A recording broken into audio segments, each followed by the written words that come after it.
Hello, welcome to this tutorial video. So in this video, we'll see how we can, easily align STL files. So basically, this is a scan of a fax machine, and as you might see, if I just go perpendicular to z-axis, I can see that the file hasn't been properly aligned. So for that, what I can do, I can just go into Tools, click on Orient Facets.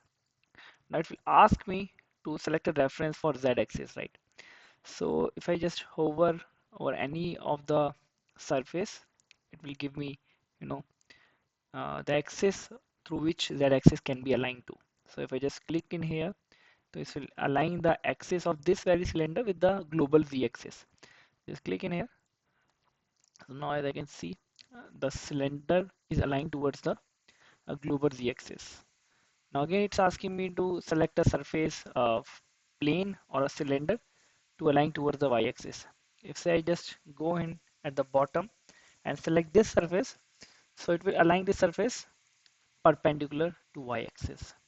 So now if I just go into x-axis, I can see that the printer is successfully aligned in the global x, y, and z axis, right?